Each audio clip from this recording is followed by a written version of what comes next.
Isang masaya at mapagpalang araw ng linggo po, mga suking tagapakinig. Ngayon ay February 5, 2012. Love months, Padre. Oh, ito yung buwan mo ha. Ito po ang inyong lingkod, si Mr. Equalizer, Dan Solueta, na nag-aanyayang samahan po ninyo kami sa aming makabuluhan at masayang talakayan sa mga issue at mga pangyayaring nagaganap sa ating kapaligiran. Mga balita, mga showbiz chika, at dito sa inyong paboritong radio station, DWAD 1098 kHz. Kami po ay member ng KBP, Kapisanan ng mga broadcaster sa Pilipinas.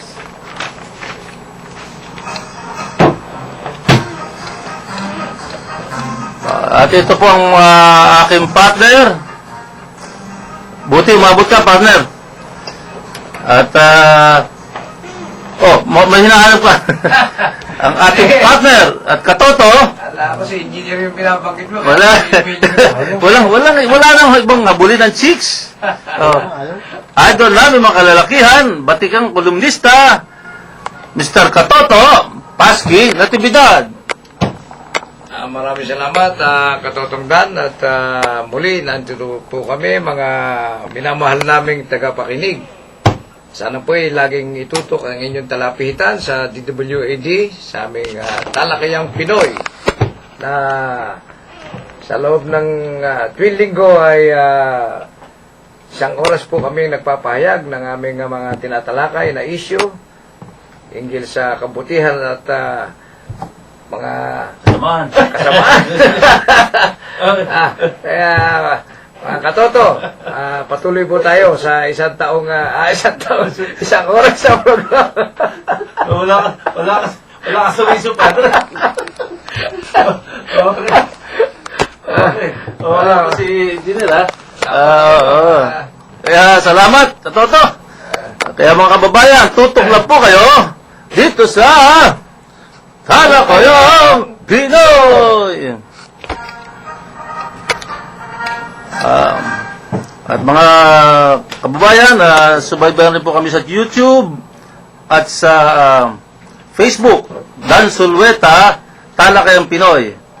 At gusto niyo pong magbigay ng mensahe o tumawag dito sa aming mga linya kung gusto niyo makibahagi sa aming mga talakayan sa 531-6774 at 531-2660. Pwede rin po kayo mag-text, no? Kung nahihiya kayo tumawag, mag-text lang kayo sa 059 o so 09999-31600. Parang ano yung Katoto, yung Dami, oh. parang nahulog sa bangin. Okay, wala pang si Junior, sabi niya mga 4:05 ba? Nasa Ortigas pa raw siya. Sige, partner, ikaw na muna at umpisa mo na muna yung mga ano yan, mga pagbati sa ating mga suki. Sa ating mga suki. O yun, baka makalimutan mo, hindi na subaybay ng programa natin. Ay, siyempre, kailangan natin silang binabati palagi sa tuwing... Yung ating tagapakinig na lagi sa kusina. Si Alex. Itong kaibigan natin si Alex, talagang napakabuting bata niya. Dahil lagi sa kusina. Malusog na malusog ko yan, kahit na hindi nyo pa kayo ng isang taon. Kaya yung Alex TV niyo po, magaling na pulis ng customs po yan.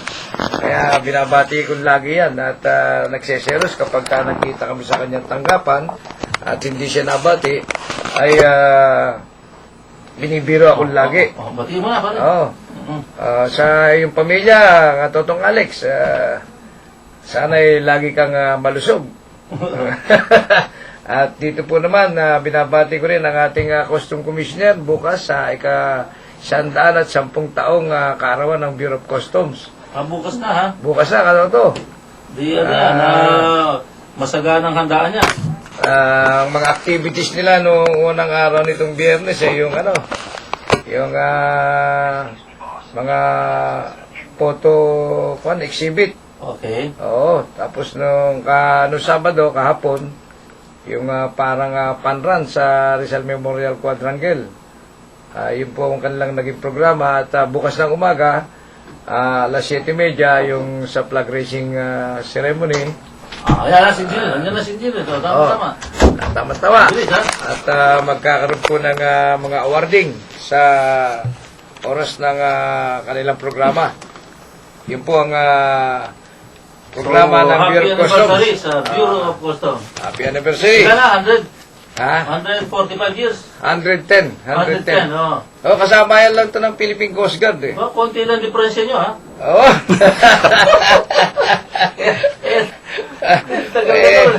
Eh, 1902 nung itatag ang Bureau of oh, Customs. di ba pinanganak kayo 1920? 1920 naman tayo, kaya halos magkaedad kami ng Bureau of Customs. Pero sabi ng mga ilan nating tagahanga, 40 lang daw ang dating ko. Lalo na sa personal. Parang high school. High school lang nakukuha. Okay, wala na, partner. Wala na, partner. Dito nga, ng Philippine Coast Guard naman ay nagpalit ng mga central staff. Ganun pa lang ng patakaran ng Philippine Coast Guard, kada magpapalit ng commandant, Oo. nagpapalit din siya ng mga central staff. Oo. Parang ano sila, no? Yung trusting confidence ba? Oo. Trusting confidence sa kanyang mga staff na pipiliin para sa taon ng kanyang paglilingkod. Co-terminus sa tawag doon, partner. No? Hindi, pero nililipat lang naman ang nililipat, assignment. Oo. Hindi naman tinatanggal. Hindi. Palit lang ng pwesto. Okay. Oo. Kung saan malagay, sa distrito, sa mga probinsya, ganyan. Yun ang Ano kalakaran. reshuffle, no? Sa Siapol, oo. Inuunan lang yung central staff, yung sa headquarters. Oo. And then, ngayong bukas ng umaga, si Commandant Edmonton, mag-iikot na ng mga district sa Mindanao, sa Visayas, ganyan. At magta-turn over din sila ron. Okay. Hanggang sa, bago magkatapusan, yung pinakamataas na pwesto sa February 6 yata, ang Vice Commandant for Operation, si Rear Admiral Luis Tuason Jr. Okay. Yun ang programa. Sige. Pati ko ang mga bagong central staff ng Philippine Coast Guard. Mabuhay tayong lahat. Buhay kayo. Okay, Sinit. Buhati ka muna. Salamat sa Diyos at nandito tayo, nakahabol tayo. Sabi natin 4:05, mukhang 1 minuto lang ang... Nalit ka Late. ng mga 3 minutes siguro. 3 minutes sa sinabi ko. Anyway, sige. Magandang hapon sa inyo, kasamang Dan, classmate Paski, sa ating mga kaibigan, sa Pugadlawin, sa Rotary, at sa IIE, at saka sa NAMPAP, at sa lahat ng mga tagapakinig natin sa Talakayang Pinoy. Mabuhay kayong lahat. Okay, ako naman, si Parin Jun Carlos, wala na naman, ano, 3 linggo na. Medyo baka may inaayos lang si Parin Jun Carlos. Okay, advance happy birthday doon sa pamangkin ko na si Maribel Ray sa February 9, no? Binabati ko rin yung mga ating mga kasama kapanalig o kasama sa panampalataya diyan sa Kristo, liwanag sa dilim diyan sa Tondo.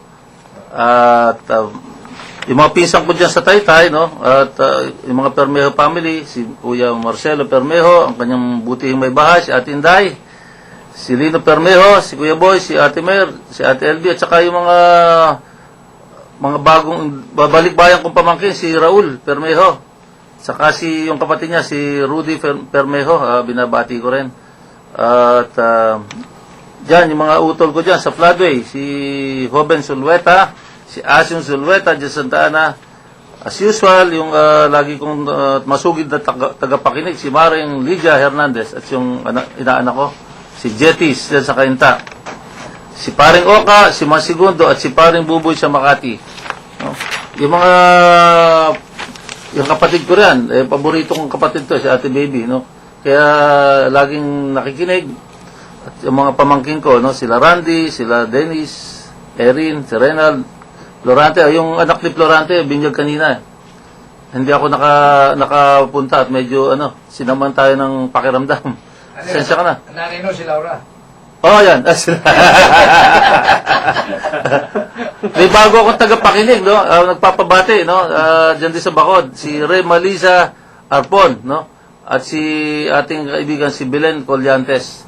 Alam mo naman tayo, pagka may nakausap tayo, ipinopromote natin yung ating programa. So, nadagdagan tayo ng 2 ngayon. Yung mga batchmate natin sa LTG Quirino High School, batch 74, magandang hapon sa inyo. Sa mga Marinduqueño, magandang hapon din sa inyo. At sila pa rin Danny at Marin Linda Aspiras dyan sa Philippine Courier, yung ating pinagsusulatan dyan. Maglalabas yata ng bagong dyaryo, sila Danny. Yung Orbit, no? Yun, sali ko. Iba yun.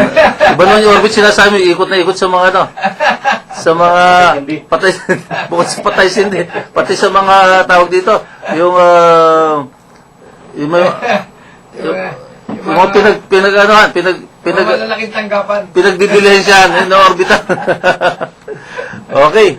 At yung mga kasama natin sa Action Rescue Radio Group dyan sa Makati at sa Montalban, sa Makati, sa pamumuno ni 726, sa Montalban si call sign 900. Mamaya baka yung isang nating mga kasama dyan sa Radio Group ay ng isang report, no? At yung kanyang advisor si 700 si Mr. Rolly Villanueva. Okay. So yun lang. Engineer, baka Sige, batiin ko na rin yung para mamaya baka kapusin tayo sa naman. Bati ang portion tayo ngayon. Oo. Binabati natin yung mga kasapi ng Pugadlawin Balayan na magdadaos ng kanilang chapter induction sa February 11 Sabado. Ang magiging bagong pangulo nila ay si Lawin Sugar Banknet. Malamang ito ang negosyo bangko. No? Bangko, oo. Banknet. Sugar Banknet. Pwede Nick bang- Conti, oo. Pwede bang mag-withdraw dyan? Baka pwede. Higitain na Ano pangalan ka, Totos? Nick. Sugar. Ang mga call sign kasi nila, yung number nila, mga sugar, no? Sugar Tiger, Sugar Cowboy, mga ganyan. Okay. Sugar Banknet, Sugar Owa. Hindi naman sangkot sa sugar cane ni Akin. Hindi, ano to? Kasama ni partner yan. Sugar daddy yan eh. Pwede kang membro doon, classmate. Okay. Pa-apply mo na. Yan Kasi pa nga, dito, sugar daddy. Sa Balayan kasi, karamihan namang ito, mga hasyendero ng mga malalaking lupain ng mga tubo, no? Ayan, Kasi, sugar eh. Oo, sugar. Karamihan sa kanila. Originally, mga membro nito, may mga lupain. So, planted to sugar cane. Tama. At yun, naging kwan sila. Pero iba-ibang negosyo rin. Yung outgoing president, Sugar HP. So, may ibig sabihin yung HP sa kanya. So, binabati natin sila. At nag-invite sila na pupunta ang grupo namin doon sa darating na Sabado. Ganon din yung Pugadlawin Kalaka, nag-imbita rin sa amin. So, malamang papasyalan ng tropa. Mabuhay kayo, mga kasaping Lawin sa Pugadlawin Balayan at Pugadlawin Kalaka. Yeah. Mataas ang lipad ng Pugadlawin. Okay. Punta tayo sa ating mga yung ating pagkain pangkaluluwa ngayong araw na to. Okay. Dapat lang. Ito okay. Marami na tayong napag-aralan, mga karaan. Sana medyo natututo rin yung ating mga tagapakinig sa ating kasamang dan yung paano manalangin yung nakaraan. So yung nakaraan naman yung kayamanan, di ba? Ano yung kayamanan sa langit? sa langit. At kayamanan dito sa lupa, alin mahalaga, Dito naman pananampalataya naman. Okay. So faith. Meron kasi faith. Minsan nagkakamali rin tayo dito. Ano ba talaga yung faith? Minsan akala natin nagsisimba tayo, sumusunod tayo sa kautusan. Laging pamantayan natin yung 10 utos ng Diyos, di ba? Ay hindi pala 'yon. Hindi pala 'yon ang sukatan ng faith. So bababasa natin dito sa Roma, sabi natin na ang tungkol sa faith at saka sa kautusan, Sinasabi rito sa Roma 13 hanggang 16, Ipinangako ng Diyos kay Abraham at sa kanyang lahi na mamanahin nila ang sanlibutan, hindi dahil sa pagsunod niya sa kautusan, kundi sa kanyang pananalig sa Diyos, at sa gayon siya ay pinawalang sala. Yung pananalig at pananampalataya